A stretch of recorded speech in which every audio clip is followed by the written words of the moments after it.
ሰላም ጤና ይስጥልኝ ወደ ተከበራችሁ የግሎባል ፋኖ ሚዲያ አድማጭ ተመልካቾቻችን ጥቅምት 2018 ዓ.ም የምሽት መዋለ ፋኖ ዜና ነው ተጀምሯል። በቅድሚያም ዋና ዜናዎችን በማስደመጥ እንጀምራለን። የአብይ አህመድ ብልጽግና አገዛዝ አማራና ኦርቶዶክስ ጠላቴ ነው ብሎ ፈርጆ ባገኘው አጋጣሚ ሁሉን ህዝብ በጅምላ እየጨፈጨፈ ቀጥሏል። በዚህ ሳምንት በኦሮሚያ ክልል ምስራቅ አርሲ በ3 ወረዳዎች እምነትን ምክንያት በማድረግ ክርስቲያን በመሆናቸው ብቻ ህፃናትን ሳይቀር እንደጨፈጨፈ ቤተክርስቲያን አስታውቃለች። በዝርዝር ይዘነዋል።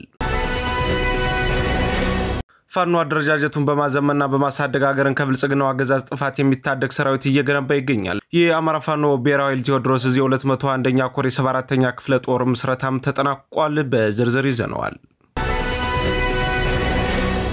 የአማራ ፋኖ ብሔራዊ ኃይል ሰሜን አማራ ቀጠና በላይ ዘለቀ ዝና ፋድ ጎንደር ጠቅላይ ግዛት በጥምረት በጥላት ወንበር አስጠባቂ ሰራዊት ላይ ድል ተቀዳጅተዋል። በዝርዝር ወደናንተ የምናደርስ ይሆናል።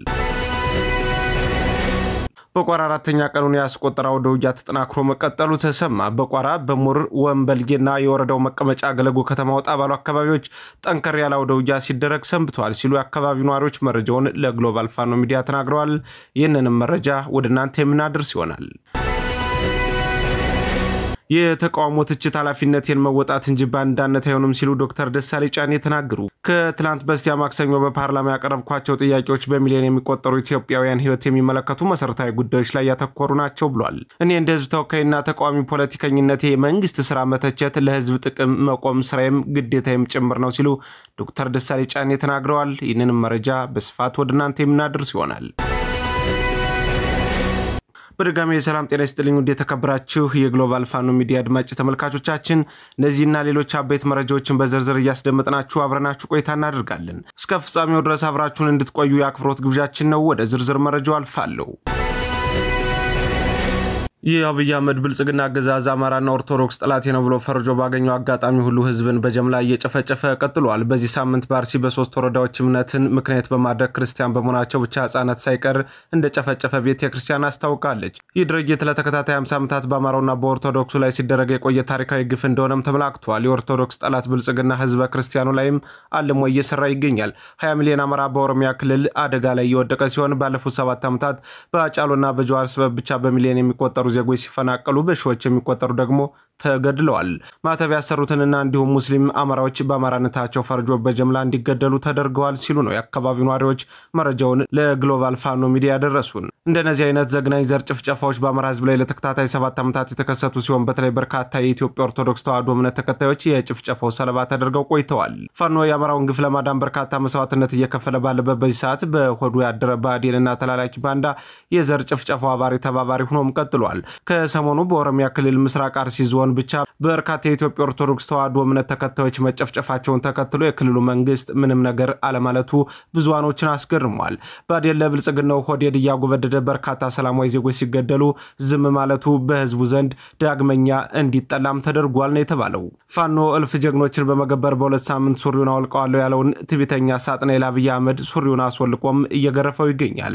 በዚህ የተበሳጨው አገዛዙ ብልጽግና በኦሮሚያ ክልል በሚኖሩ አማራዎች ላይ የበቀል ቁርሾውን እያወራረደም ቀጥሏል። በዚህ መሸነፉን ያረጋገጠው ስርዓቱ የሃይማኖት ግጭት ውስጥ ህዝቡን በመክተት ራሱን ለማትረፍ ሰላማዊ ዜጎችን እየገደለና እያስገደለም ይገኛል ነው ያሉት ነዋሪዎች። በመሆኑም ሙስሊም ክርስቲያን ሳንል ግፍ ተጸይፈን ይህንን ስርዓት በጋራ ልናስወግድ ይገባል ሲሉ በአርሲ የተጎጂ ቤተሰቦች ተናግረዋል።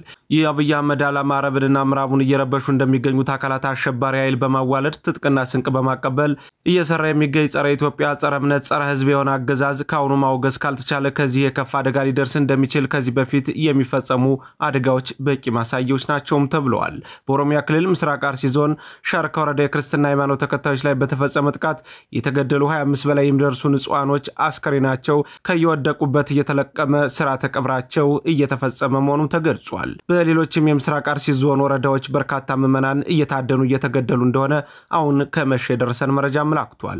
በኦሮሚያ ክልል በርካታ አማራዎች ሲገደሉ በርካታዎች ደግሞ እየተፈናቀሉ እንደሆነም ተገልጿል። በአጠቃላይ የሽመልስ አብዲሳው የክልሉ መንግስት በአማራ ብሔር ተወላጆች ላይ ያነጣጠረ ጥቃት እየፈጸመም ቀጥሏል። ፋኖ አደረጃጀቱን በማዘመንና በማሳደግ ሀገርን ከብልጽግናው አገዛዝ ጥፋት የሚታደግ ሰራዊት እየገነባም ይገኛል። በአማራ ፋኖ ብሔራዊ ኃይል አፋባ ቴዎድሮስ ዕዝ 201ኛ ኮር የ74ኛ ክፍለ ጦር ምስረታም ተጠናቋል። የአማራ ፋኖ ብሔራዊ ኃይል ቴዎድሮስ ዕዝ የመልሶ ማደራጀትና የመዋቅር ማሻሻል ተግባራት መካከል አንዱ የሆነው የኮር አደረጃጀትና የክፍለ ጦር መልሶ ማደራጀት ይገኝበታል ተብሏል። ክፍለ ጦሩ በ5 ሻለቃ የተዋቀረ ሲሆን ለቀጣይ ህልውና ትግል ዝግጁ መሆናቸውን የክፍለ ጦር ሻለቃ አመራሮችና አባላት አረጋግጠዋል። የክፍለ ጦር መልሶ ማደራጀት ስራው በአርበኛ ማርሸት ጻዩ በአርበኛ የተባረከ አንዳርጌና በመቶ አለቃ አበበ አስተባባሪነት እንዲሁም በ201ኛ ኮር ሰብሳቢ አርበኛ ላይ ችሉ ገበየውና በኮሩ አደረጃጀት ኃላፊ አርበኛ ንለይንየው ተባባሪ አስተባባሪነት ተጠናቋል ተብሏል።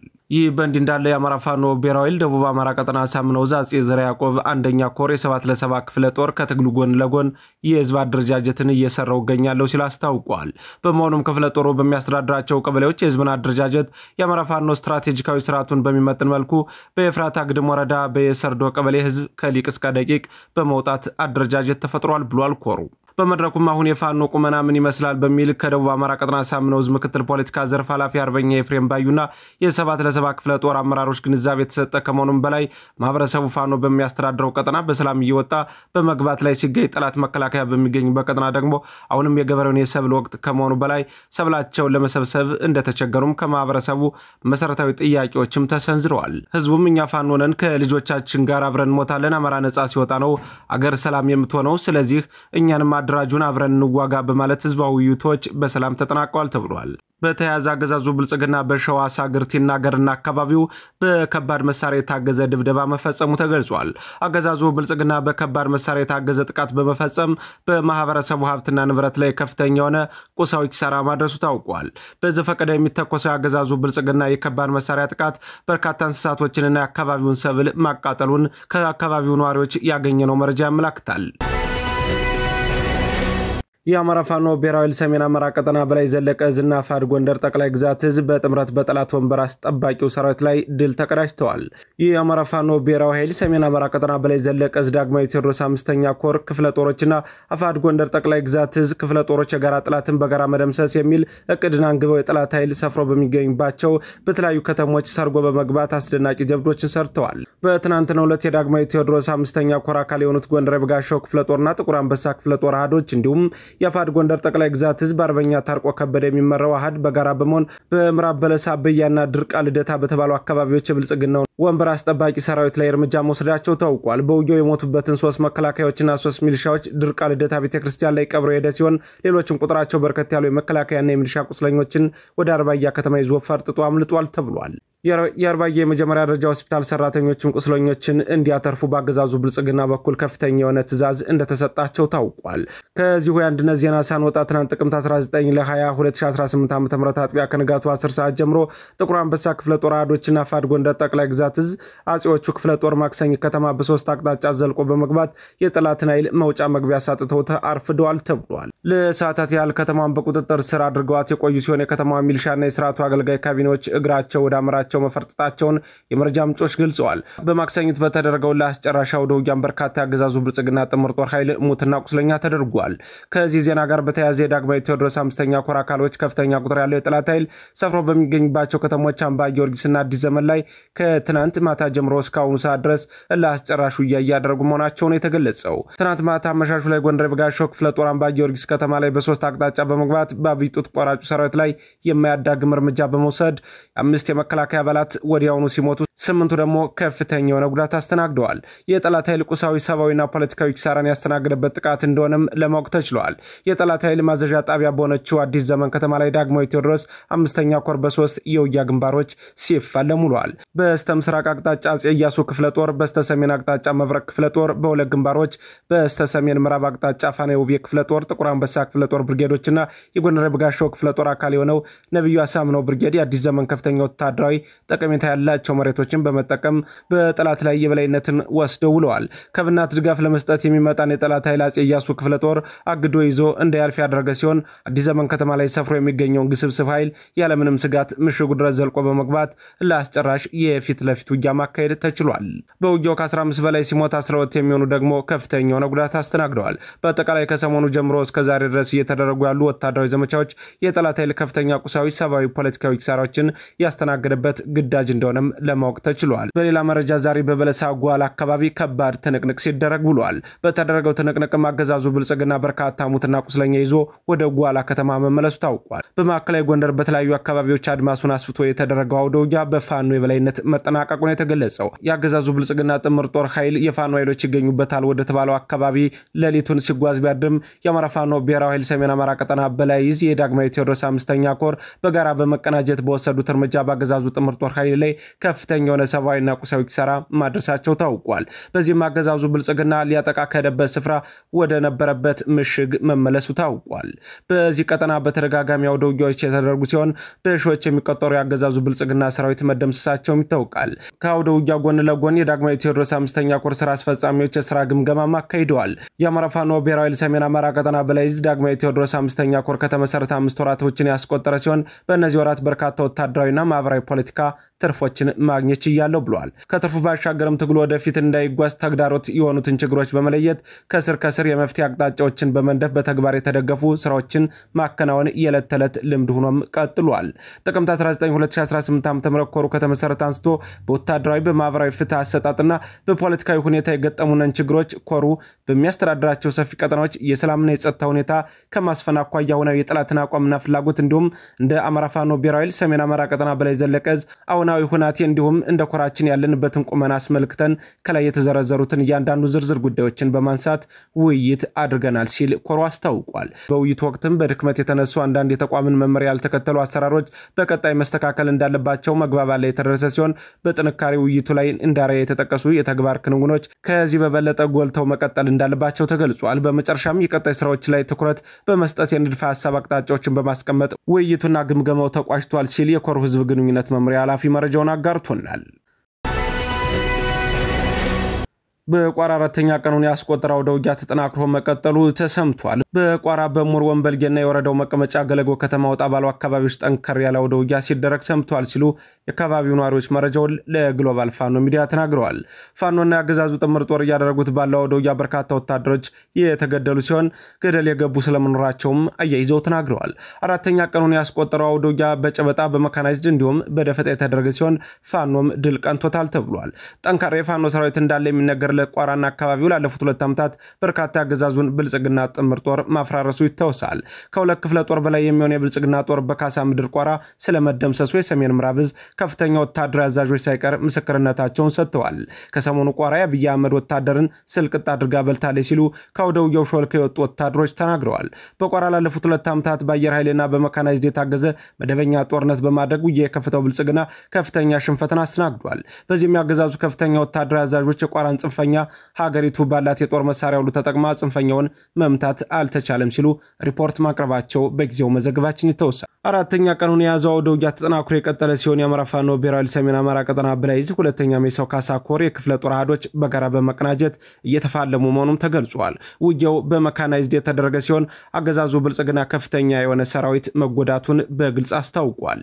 በዚህ ጉዳይ ላይ ተጨማሪ መረጃ ሊሰጠን የአማራ ፋኖ ብሔራዊ ሰሜን አማራ ቀጠና በላይዝ የሁለተኛ ሜሳው ካሳ ኮር የቋራ ሜድላ ክፍለ ጦር ህዝብ ግንኙነት መምሪያ ኃላፊ አርበኛ አስቻለው አለባቸው በቀጥታ የስልክ መስመራችን ላይ ይገኛል። ጤና ይስጥልኝ አርበኛ አስቻለው አለባቸው። በቋራ 4 ቀኑን ያስቆጠረው አውደ ውጊያ እየተደረገ ነው የሚገኘው። በአካባቢው ያለው አሁናዊ ሁኔታ ምን ይመስላል? ለአድማጭ ተመልካቾቻችን መረጃውን ብታጋራልን። አመሰግናለሁ። አርበኛ አስቻለው አለባቸው እባላለሁ። የአማራ ፋኖ ብሔራዊ ኃይል ሰሜን አማራ ቀጠና በላይ ዘለቀ ዕዝ መይሶ ካሳ ሁለተኛ ኮር የቋራ ኦሜላ ክፍለ ጦር ህዝብ ግንኙነት መምሪያ ኃላፊ ነኝ። እንግዲህ እንደሚታወቀው እንግዲህ ከሰሞኑ እንግዲህ ያው ዛሬ እንግዲህ ለአራተኛ ጊዜ የቀጠለው በቋራ ወረዳ ከሚገኘው ወንበልጌ የጀመረው ጦርነቱ ተፋፍሞ መቀጠሉን ነው የሚያሳየን። በዚህም እንግዲህ በጣም ይበል የሚያሰኝ የአንድነት የትብብር የአውደ ውጊያ እየተካሄደ ነው ያለው። በዚህ እንግዲህ የሰሜን አማራ ቀጠና ወይ በላይ ዘለቀ ዕዝ አካል የሆነው ማለት ነው የመይሶ ካሳ ሁለተኛ ኮር የቋራ ኦሜላ ክፍለ ጦር እና እንዲሁም ደግሞ የጠቅላይ ግዛቱ አካል የሆነው ደግሞ በጌ ምድር ክፍለ ጦር ሁሉም እንግዲህ በክፍለ ጦር ከፍተኛ አመራሮች በብርጌድ ከፍተኛ አመራሮች እየተመራ ነው እንግዲህ ጦርነቱ በጥበብ እየተከናወነ ያለው። በዚህም እንግዲህ እንደሚታወቀው እንግዲህ የቋራ ኦሜላ ክፍለ ጦር የነብሮ ብርጌድ ዳግማዊ ቴዎድሮስ ብርጌድ አመራሩ ጨምሮ እንዲሁም የቋራ ኦሜላ ክፍለ ጦር ከፍተኛ አመራሮችን ጨምሮ የበጌ ምድር ክፍለ ጦር ከፍተኛ አመራሮችን ጨምሮ ነው እንግዲህ እጅግ ለአስጨራሽ ውጊያዎችን እያደረጉ ያሉት አራተኛ ቀን አስቆጥሯል። እንግዲህ በዚህ አካባቢው በጣም ጫካ ከመሆኑና በጣም ገደላማ ከመሆኑ ጠላት እዛው ተመቶ እዛው በራሱ እየተቀበረ ያለበት ሁኔታ ነው ያለው። እንግዲህ የጠላት ሞት ቁጥር በጣም ከፍተኛ ነው። በዛው ልክ የሟች ቁጥሩም ከፍተኛ እንዳለ ሆኖ ደግሞ ከፍተኛ የጠላት ቁስለኛም እንግዲህ ወደ ገንደዋና ገለጎ ሆስፒታል እየገባ መሆኑን ነው ያረጋግጥና ያለ ነው። እንዲሁም የአድማ በታኝና የጸረ ሽምቅ አካላትም እንደዚሁ የተደመሰሱበት ሁኔታ ነው ያለው። ጠላት እንግዲህ በአጠቃላይ ወንበልጌና አካባቢው ላይ ተራራ ላይ መሽጎ ነው ያለው። እንግዲህ በዚህኛው ጀግኖች እየለበለቡት ነው። በዛ ላይ እንግዲህ ምንም አይነት የምግብ አቅርቦት ባለማግኘቱ በራሱ በራብና በኋጥም እየተቆላና እያራረና እያለቀ መሆኑን ነው የተረዳ ነው። እንግዲህ ክልፍልፉ የብርሃኑ ጁላ ወታደር አሁንም በተለይ ከምዕራብ ጎንደር ከገንደዋ ተነስቶ ሽንፋን አቋራርጦ ወደ ዱዋባ አካባቢ እያመራ ያለ ጠላትም አለ። በተመሳሳይ ከቁጥራርቴ የነበረ ጠላትም እንዲሁ ለኔስ ማን አለኝ እኔም እዚህ አካባቢ ይቆጣጠሩኛል የሚል ስጋት አድሮበት በተመሳሳይ ወደ ብኛኛ በሚባል አካባቢ ላይ ያመራበትና ያቀናበት ሁኔታ ነው ያለ። ነገር ግን አናብስቶች አሁንም ከምን ጊዜውም በላይ አራት አይና ሆነው የጠላትን እንቅስቃሴ እየተቆጣጠሩና አይቀጡ ቅጣት እየቀጡ ነው የሚገኙት። በተመሳሳይ እንግዲህ በዲናል መድፍም በድሽቃና በሞርተር መቆጣጠር ያልቻለው የጠላት ኃይልም ዛሬም በተመሳሳይ በቋራና አካባቢ የከፍተኛውን የድሮን እንቅስቃሴ ሲያደርግ ቆይቷል ማለት ነው። ለዚህም እንግዲህ ማህበረሰባችን ከምን ጊዜውም በላይ ራሱን እንዲጠብቅ የሚል መልእክት በትናንትናው የአድማጭ ተመልካቾቻችን ያደረስኩ መሆኑ ይታወቃል። አሁንም ውጊያዎች እንደተጠናከሩ ነው ያሉትኝ። ጠላት ያለው አማራጭ ለእጅ መስጠትና ያለውን መሳሪያ ማስረከብ ብቻና ብቻ እንዳለ አድርገን ነው የተረዳ ነው እኛም። ስለዚህ ምናልባት ተጨማሪ አጠቃላይ ሁኔታዎችን ደግሞ እንግዲህ የሌሎችንም የከፍተኛ የሀዝ ቁጥሮችን ለማስቀመጥ እየገጠመን ያለው ምንድነው የተራራማ ከመሆኑ አንፃር ጠላት እዛው አካባቢ እየገባ እያረረና እያለቀ ለመሆኑ ማረጋገጥ ችለናል። በቀጣይ ግን እሱን ሙሉ አጣርተን ደግሞ መረጃውን ለአድማጭ ተመልካቾቻችን የምናደርስ ይሆናል። እንግዲህ አራተኛ ቀን ያስቆጠረው አውደ ውጊያ ተጠናክሮ መቀጠሉን ለሁሉም አድማጭ ተመልካቾች ለማድረስ ነው እና በጥምር አውደ ውጊያዎች መከናወናቸው በጣም የሚገርም ነው። የመጀመሪያው እንግዲህ ያው ጠላት እንደምታውቁትኝ በተለይ የአማራ ፋኖ አንድ ሲሆን አይኑ የሚቀላና ደም የሚለብሰው የብርሃኑ ጁላ ወታደር የመጨረሻ ግብዓተ መሬት እየገባ ከመሆኑ አንፃር አንድነት አጠቃላይ የዚህ አንድነት ውጊያዎችን የአንድነት ጉዞዎችን ልዩ ልዩ ተጋድሎችን በምናደርግበት ሰዓት ጠላት በራሱ እየሸሸና እየተፈረከረከ እየሰጠ ያለበት ሁኔታ ነው። ዛሬም ያየነው እንግዲህ የበላይ ዘለቀ እዝ ማለት ነው እንግዲህ የመይሶ ካሰልተኛ ኮር የቋራ ኦምላ ክፍለ ጦርና እንዲሁም የጠቅላይ ግዛቱ አካል የሆነው ደግሞ እንዲሁም በጌ ምድር ክፍለ ጦር እንግዲህ ዛሬ ብቻ አይደለም በተለያዩ ሰዓትን በተለያዩ አውደ ውጊያዎችም ተገናኝተው ጠላትን አይቀጡ ቅጣት እየቀጡ መሆናቸው ይታወቃልና ትልቅ ፋይዳ አለው። በነገራችን አንድነት ትልቅ ፋይዳ አለው። አንድ በሆነ ቁጥር ጠላት በራሱ ምንም ሳይተኮስ መሳሪያውን የሚያስረክብበትና እጅ የሚሰጥበት ሁኔታ ነው ያለውና ያየነውም ይሄን ነው። አንድ ሆነ ይሄንን ወሮ በላ ስርዓት የመጨረሻ የምናስወግድበት ምዕራፍ ላይ በመሆናችንም በዛ ልክ አንድነት በየትኛው አጋጣሚ ሁሉ ድል አድራጊነት ስለሆነ ሁላችንም በጋራ የምናደርገው የተቀናጀ ተጋድሎ ምን ጊዜም ውጤቱ ድል ነው። ስለዚህ ዛሬም እየገጠመን እያየን ያለው በርካታ ድሎችን ተጎናጽፈናል።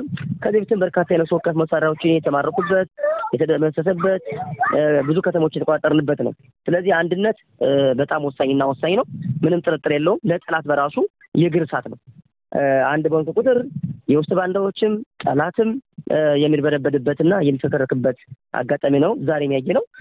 አንድ ሆነን በተለይ እነዚህ ሁለት ግዙፍ ክፍለ ጦሮች ሲነሱና ሲገጥሙ ጠላት እየፈረጠጠ እጅ እየሰጠና እየተማረከና እየተደመሰሰ መቆየቱ ይታወቃል። ዛሬም ያየነው የአንድነት ማሳያችን ነው። አሁንም ተጠናክሮ መቀጠል አለበት፣ ይሄ ልምድ መወሰድ አለበት የሚል እምነት ነው ያለኝ። አይደለም ክፍለ ጦሮች፣ ብርጌዶች ኢቭን የተለያዩ ቀጠና ትስስሮች በማድረግ ነው እንግዲህ ጠላትን እያጥረገረግን ማውጣት ያለብን የሚል እምነት ነው ያለኝ።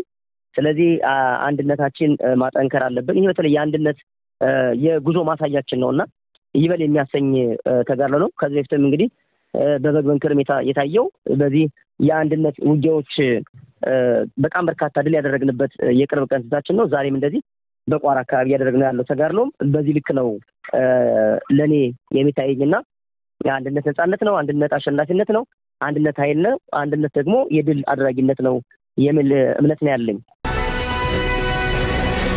የተቃውሞ ትችት ኃላፊነትን መወጣት እንጂ ባንዳነት አይሆንም ሲሉ ዶክተር ደሳለኝ ጫኔ ተናገሩ። ከትናንት በስቲያ ማክሰኞ በፓርላማ ያቀረብኳቸው ጥያቄዎች በሚሊዮን የሚቆጠሩ ኢትዮጵያውያን ህይወት የሚመለከቱ መሰረታዊ ጉዳዮች ላይ ያተኮሩ ናቸውም ብለዋል።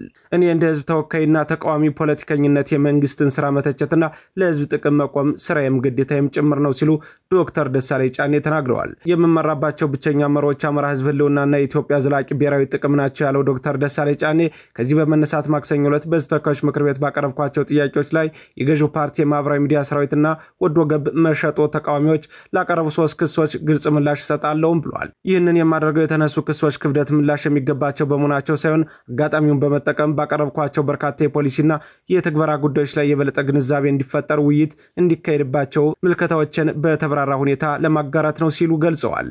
ለክቡር ጠቅላይ ሚኒስትር ያቀረብኩት ጥያቄ ዓላማው አጣዳፊ የውስጥ ችግሮችን ከማስቀደም ይልቅ የባህር በር አጀንዳ በማስቀደም በውጭ ጉዳይ ላይ ትኩረት ማድረግ ስልታዊ ስህተት መሆኑን ለማሳየት ነው ያሉት ዶክተሩ ለዚህም የሀገሪቱ ፖለቲካ ጉልበት በመጀመሪያ ውስጥ ሰላም ግንባታ ላይ እንዲውል አሳስቤያለሁ ብለዋል። በገዢው ፓርቲ ላይ በማንኛውም ጊዜ የሚቀርበው ትችት ለሀገርና ለህዝብ ጥቅም ቆም የሚጠይቀው ህጋዊ የፖለቲካ ትችት እንጂ በቅጥረኝነት የመጣ አይደለም ሲሉ ተናግረዋል።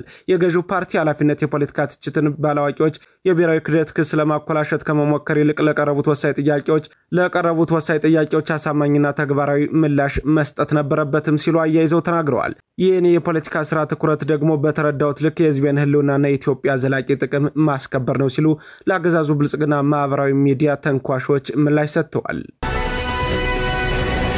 በርካታ ያገዛዙ ብልጽግና ጥምር ጦር ኃይል እየፈራረሰ ፋኖ ኃይሎችን መቀላቀሉ ተሰማ። ለወዴድ ብልጽግና ተላላኪ ለሆነው ለባዴን ቡድን ተላላኪ ከሆነው የሚሊሻ ኃይል መካከል ሻለቃ መሪውና ብሬን ተኳሹን ጨምሮ 11 የሚሊሻ አባላት ከነሙሉ ትጥቃቸው ፋኖን ተቀላቅለዋል። በክደትና በባንዳነት ባህር ተዘፍቆ ከመቅረት ይልቅ ቢረፍድም ሴራው ገብቶናል ሲሉ ተናግረዋል። በዚህም የፖሊስ አዛዥና የሚሊሻ ጠርናፊው ሻለቃ ምስጋናው አንየው፣ የሚሊሻ አመራሩ ኮንስታብል የኋላው ግርማይ፣ ብሬን ተኳሹ ወርቁ አዲስን ጨምሮ ሌሎችም 8 የሚሊሻ አባላት ጡት ቆራጮ የብልጽግና ቡድንን በመቃወም በደሃና አምደ ወርቅ ዱራ ግንባር ከተሰጣቸው የስምሪ ቀጠና ከነሙሉ ትጥቃቸው በመጥፋት ምኒልክ ዝላስታ ሳምነው ኮር ዋግምራ ብርጌድን ተቀላቅለዋል ሲል የዙ ህዝብ ግንኙነት መምሪያ ኃላፊ መረጃውን አጋርቷል። የሚሊሻ አባላቱ 1 ስኬስ 1 ምንሽር 1 ኢንፎርቲ 8 ክላሽንኮቭ መሳሪያ 330 ክላሽ ተተኳሽ 6 የእጅ ቦምብ 11 ወገብ ትጥቅ እንደያዙ ነው ፋኖን የተቀላቀሉ ሲል የዙ ህዝብ ግንኙነት መምሪያ ኃላፊ መረጃውን አጋርቷል። በተያያዘ ከ50 በላይ የጸረ አማራው ብልጽግና ቡድን መከላከያ ሰራዊት አባላት ከነሙሉ ትጥቃቸው ፋኖን ተቀላቅለዋል። በአማራ ህዝብ ላይ ጡት እስከ መቁረጥ የሚያደርስ ጥላቻ ካለበት ያገዛዙ ቡድን ጋር አንቀጥልም በሚል ፋኖን ከተቀላቀሉት ከ50 በላይ ወታደሮች መካከል አንድ የሻለቃ አዛዥን ጨምሮ 11 የሻምበል አመራሮች እንደሚገኙበት ለማረጋገጥ ተችሏል። የመከላከያ ሰራዊት አባላት 46 ጥቁር ክላሽንኮቭ መሳሪያ 11350 ክላሽ ተተኳሽ እንዲሁም 9 የእጅ ቦምብ በመያዝ በአማራ ፋኖ ብሔራዊ ምስራቅ አማራ ቀጠና አጼ ምኒልክ ዕዝን ስለመቀላቀላቸው የዙ ህዝብ ግንኙነት መምሪያ ኃላፊ ተናግሯል። ወታደሮች ፋኖን የተቀላቀሉት ባለፉት ተከታታይ ቀናት መሆኑን የዙ የህዝብ ግንኙነት መምሪያ ኃላፊ ለጣቢያችን በላከው መረጃ ጭምር ገልጿል። በርጋሜ ሰላም ጤና ይስጥልኝ ወደ ተከበራችሁ የግሎባል ፋኖ ሚዲያ አድማጭ ተመልካቾቻችን ለዛሬ ጥቅምት 20 2018 ዓ.ም ለምሽት መዋለ ፋኖ ዜና ያዘጋጀንላችሁ አበይት መረጃዎች የተከታተላችሁትን ይመስል ነበር። ከኛ ጋር ቆይታ ስላደረጋችሁ እጅግ አድርገን እናመሰግናለን። በያላችሁበት መልካም ጊዜ ጤና ይስጥልኝ።